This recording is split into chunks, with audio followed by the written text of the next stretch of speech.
PPKM Darurat 3 hingga 20 Juli berdampak pada pelaksanaan ibadah Hari Raya Idul Adha yang jatuh pada Selasa 20 Juli. Kementerian Agama sudah mengeluarkan 3 surat edaran tentang penerapan protokol kesehatan dan petunjuk teknis penyelenggaraan malam takbiran, salat Idul Adha, dan pelaksanaan kurban di wilayah PPKM Darurat serta di luar wilayah PPKM Darurat. Kementerian Agama melarang kegiatan takbir keliling dan arak-arakan. Takbiran bisa dilaksanakan di masjid dan musala secara terbatas dengan 10% kapasitas serta protokol kesehatan ketat. Seluruh wilayah yang masuk PPKM Darurat diminta meniadakan sementara peribadatan di tempat ibadah, termasuk takbiran dan sholat Idul Adha yang bisa dilaksanakan di rumah. Penyembelihan hewan kurban hanya boleh dilakukan di rumah pemotongan hewan. Sementara meski masuk wilayah di luar PPKM Darurat, salat Idul Adha di lapangan terbuka maupun masjid di zona merah serta oranye ditiadakan. Pelaksanaan sholat Idul Adha hanya diizinkan di wilayah aman dari COVID-19 yang ditentukan oleh pemerintah daerah dan Satgas Covid setempat dengan protokol kesehatan ketat. Termasuk hanya boleh diikuti jemaah dewasa yang sehat, pembatasan kapasitas jemaah, menjaga jarak dan mempersingkat penyampaian khutbah. Sementara pelaksanaan penyembelihan hewan kurban berlangsung dalam kurun waktu 3 hari yang dilaksanakan di rumah pemotongan hewan, namun bisa dilakukan di luar RPH dengan protokol kesehatan ketat. Kemudian terkait dengan peniadaan malam takbiran dan sholat Idul Adha di wilayah PPKM Darurat, ini juga kami tiadakan, jadi kami minta supaya takbiran dan sholat Idul Adha di wilayah PPKM Darurat dilakukan di rumah masing-masing. Di wilayah di luar PPKM Darurat dan bukan termasuk zona merah dan zona orange, malam takbiran dan sholat Idul Adha dapat dilakukan setelah memenuhi ketentuan sebagaimana dalam surat edaran Menteri Agama nomor 16 tahun 2021. Umat Muslim diimbau tetap patuh protokol kesehatan dalam pelaksanaan ibadah Hari Raya Idul Adha. Kepatuhan kita juga menjadi bagian dari ibadah dalam mencegah kemudaratan yang bisa muncul akibat COVID-19.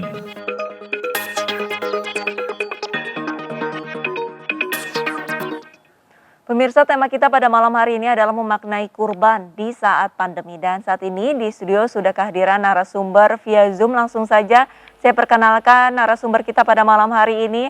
Selamat malam Pak Juraidi, selaku Direktur Penerangan Agama Islam Kementerian Agama Republik Indonesia. Selamat malam Pak. Ya, selamat malam. Assalamualaikum warahmatullahi wabarakatuh. Ya. Waalaikumsalam warahmatullahi wabarakatuh. Saya dulu ya, saya sekarang bukan Direktur Penerangan Agama Islam. Oh gitu. Oke, ya. Oke, baik. Biasa dipanggil Pak Ustadz ya. Pak Ustadz. Ya, boleh. Pak Ustadz, ini kita ke pertanyaan pertama. Mengenai Idul Adha di tahun ini udah tahun kedua. Boleh dilakukan, tapi ada banyak persyaratan yang harus dipenuhi oleh masyarakat. Sebenarnya sebagai umat muslim ini bagaimana memaknai Idul Adha pada tahun ini? Silakan Pak. Ya, baik, makasih. Para pemirsa NCTV yang terhormat ya. Idul Adha ya sebagai salah satu dari hari raya di dalam Islam. Jadi di dalam Islam itu ada 2 hari raya. Selainnya hari besar Islam itu disebut dengan peringatan. Di Maulid Nabi itu peringatan. Isra Mi'raj itu peringatan. Nuzulul Quran juga peringatan. Kemudian yang hari raya ini ada 2, ini yang perayaan. Ya. Oke. Oleh karena itu makna hari raya sesungguhnya harus dirayakan. Ya, harus dirayakan, disambut dengan gembira, ya. Nah, akan tetapi ketika keadaan tidak memungkinkan, bagaimana merayakan Idul Adha itu? Nah, tentu kita harus menyikapinya, ya. Sebagai manusia kita diberikan Allah akal, ya. Maka ketika ada wabah pandemi COVID-19 ini, nah tentu kita harus mengikuti protokol kesehatan tanpa menghilangkan makna dari perayaan Idul Adha itu sendiri ya.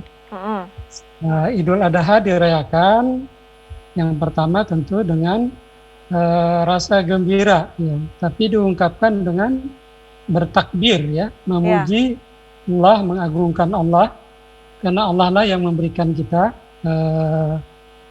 kemenangan, memberikan kita kesuksesan. Ya. Yang kedua, dia harus dirayakan secara bersama-sama. Baik. Oleh karena itu, di 2 hari raya itu selalu ada ungkapan kebersamaan itu, ya.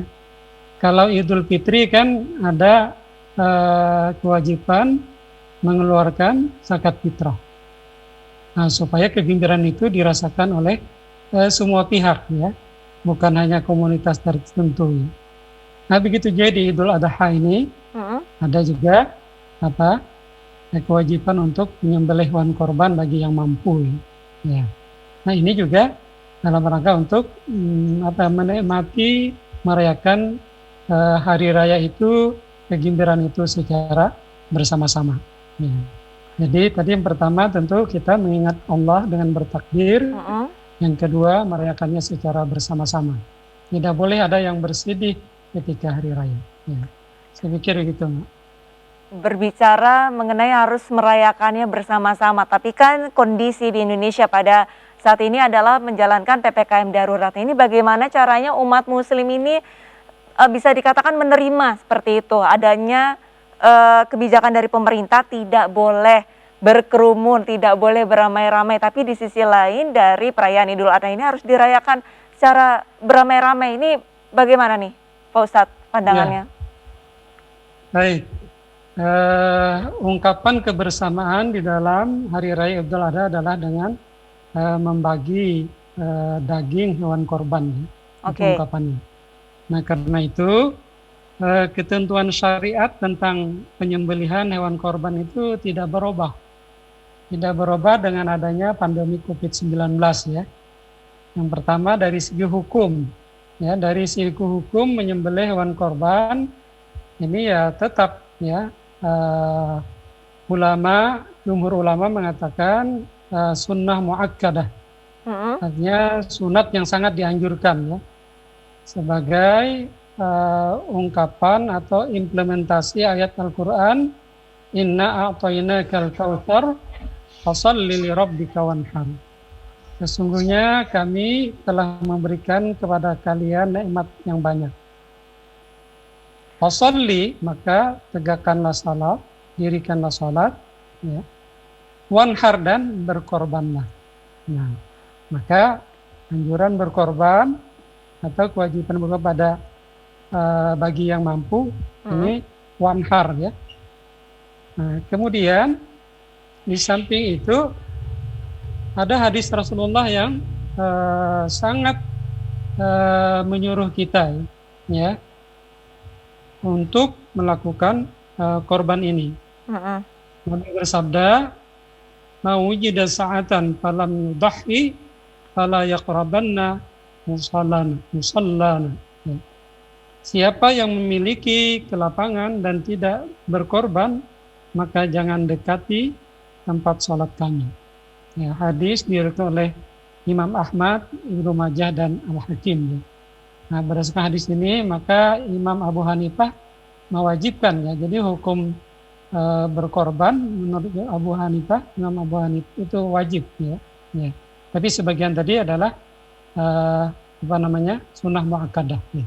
Ini tidak berubah dengan adanya pandemi COVID-19, ya. Tidak berubah lalu menjadi boleh ditinggalkan, tidak. Ya. Kemudian selanjutnya hewan yang dikorbankan ini juga tetap, ya. Ya, tetap, ya, berupa kambing atau sapi, domba, ya, untuk 1 jiwa, ya. Onta atau sapi atau kerbau untuk 7 jiwa, ya. Ini tidak berubah, ya. Jadi tidak berubah lalu menjadi ayam misalnya atau bebek, ya. Tidak demikian, ya. Jadi tetap untuk hewan yang dikorbankan itu juga tetap, ya. Bahkan ada persyaratannya, ya, supaya yang dikorbankan itu hewan yang sehat, kalau bisa yang gemuk, ya. Kemudian cukup umur, ya. Kemudian tidak cacat, ya. Misalnya pincang atau matanya tinggal 1 atau telinganya tinggal 1, itu tidak boleh, ya. Malah dianjurkan yang menarik, ya, yang gemuk, ya. Allah berfirman, lan tanalul birra hatta tunfiqu mimma tuhibbun. Nah, Oke. kita ingat dulu cerita anak Nabi Adam, Qabil dan Habil ya. Siapa yang diterima korbannya ya? Yang diterima adalah yang Habil kan, karena dia mengorbankan yang hewan korban yang gemuk, sementara Qabil itu berkorban dengan buah-buahan yang busuk-busuk. Oke. Kemudian yang ketiga tentu dari segi waktu, ini juga tidak berubah. Ya. Waktunya Jadi kapan Pak Ustadz? Nah, waktu untuk berkorban itu mulai tanggal 10 Zulhijjah ya. Atau bertepatan dengan tahun ini bertepatan dengan tanggal 20 Juli ya. Nah, yang disebut dengan hari Nahar. Nah, kemudian 3 hari berikutnya yang disebut dengan hari Tasyrik, yaitu tanggal 11, 12 dan 13 Zulhijjah atau 21 sampai 23. Jadi dari tanggal 20 sampai 23 Juli 2020 inilah hari untuk melaksanakan penyembelihan hewan korban itu. Pak Ustadz Kemudian ya silakan dilanjutkan Pak. Ya, ketentuan lain dari segi syariat adalah mustahik ya. Mustahik atau orang yang berhak menerima daging hewan korban itu adalah tentu mereka yang kurang beruntung dari segi materi. Tetapi khusus untuk korban ini ya, mudahinya orang yang berkorban juga boleh menerima ya, sebagian dari hewan korban, daging hewan korban yang dia korbankan itu ya, tapi tidak melebihi dari sepertiga.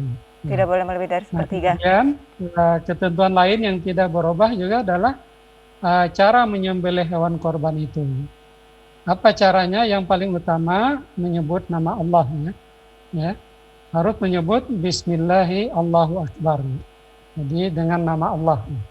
Kemudian yang kedua, ketentuan yang menjadi rukun daripada menyembelih hewan korban harus dengan pisau yang tajam. Apa maknanya ini? Supaya hewan yang disembelih itu tidak tersiksa ya. Jadi kita diberikan kewenangan oleh Allah mengelola bumi ini, tapi jangan dirusak. Kita diberikan otoritas terhadap hewan, diperuntukkan untuk manusia ya. Huwallazi khalaqakum ma fil ardi jami'a. Tapi juga jangan menyiksa kepada hewan itu. Maka dianjurkan untuk menggunakan pisau yang tajam ya. Jadi hewannya tidak tersiksa ya. Tidak tersiksa ya. Itulah makna Islam itu adalah rahmat bagi semesta alam, rahmatan lil alamin. Nah, ini tidak ada perubahan meskipun keadaan kita sekarang sedang di tengah pandemi. PPKM ya. Ya. Tapi sementara itu Pak Ustadz, ini untuk keutamaan berkurban sendiri kalau di tengah pandemi ini apa? Ya, nah tentu ada hal yang perlu kita menyesuaikan dengan keadaan ya. Jadi tadi sudah disebutkan pengantar kita kan bahwa pemerintah telah menerbitkan beberapa surat edaran ya. Ada 3 surat edaran dari Menteri Agama ya, SE nomor 15, 16 dan 17. Begitu juga dari Menteri Dalam Negeri ya, tentang penetapan juga daerah kabupaten kota yang masuk zona merah ya, atau yang masuk asesmen 4, asesmen 3 ya, atau juga ada yang zona merah ya. Nah, kemudian juga ada dari Majelis Ulama ya, tentang pedoman pelaksanaan Idul Adha itu sendiri ya. Ini tentu dalam rangka untuk jadi pelaksanaan Idul Adha itu sesuai dengan syariat Islam, tapi juga tidak bertentangan dengan protokol kesehatan. Jadi kita sebagai manusia disuruh untuk mensiasati keadaan di mana kita berada, situasi dan kondisi di mana kita berada ya. Jadi kalau tadi syariat itu given dari Allah ya tentang kewajibannya tadi, tentang hewannya ya. Nah, kemudian bagaimana pelaksanaannya? Nah, ini yang tentu kita bisa berinovasi di sini ya. Nah, maka sesuai dengan beberapa surat edaran tadi, baik dari Kementerian Agama, dari Majelis Ulama ya, bahkan dari beberapa pimpinan ormas Islam ya. Nah, maka yang pertama dalam hal penyembelihan hewan korban itu ya dianjurkan untuk dilakukan di rumah potong hewan RPH. Ya. Ini apa artinya? Ini Oke. supaya tidak berkerumun ya, menghindari kerumunan ya. Pak, Karena tadi menurut protokol kesehatan ya, wabah ini akan cepat sekali tersebar ya, itu pada kerumunan manusia. Ya. baik. Nah, Oke. maka itu dalam penyembelihan hewan korban ini diutamakan untuk dilaksanakan di rumah potong hewan. Ya. Oke. Jadi tidak ada kerumunan ya. Iya, Meskipun sebenarnya kalau di keadaan biasa kan kita sudah menjadi budaya keagamaan ya. Ketika Idul Adha, Idul Korban itu kita menyaksikan pemotongan hewan Oke, korban ya.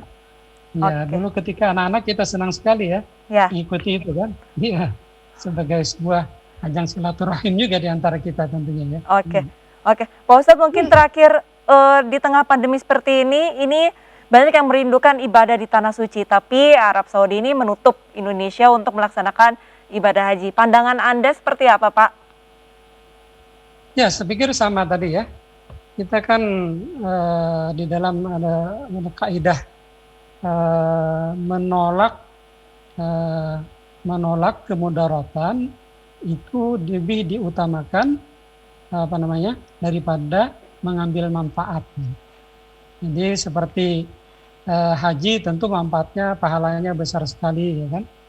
Tapi kalau itu dilaksanakan justru akan berakibat buruk kepada kemanusiaan kita. Nah, maka untuk kemanfaatan untuk menolak kemudaratan itu diutamakan. Oke. Ya, daripada tadi mengambil manfaat. Salat berjamaah utama itu kalau berjamaah dilaksanakan di masjid. Tapi kalau itu akan berakibat penularan lebih masif ya, Pak? tinggi lagi, ya, maka lebih utama kita menghindari berjamaah di masjid tadi. Ya. Baik, terima kasih banyak atas perbincangannya Pak Ustadz Juraidi, perwakilan dari Kementerian Agama Republik Indonesia.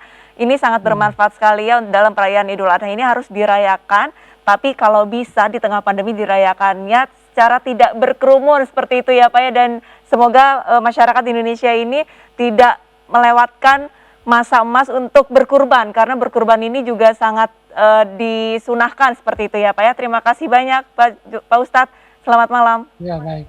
Selamat malam. Ya pemirsa, perbincangan akan kami lanjutkan pada segmen ketiga di Indonesia Bicara. Tetaplah bersama kami.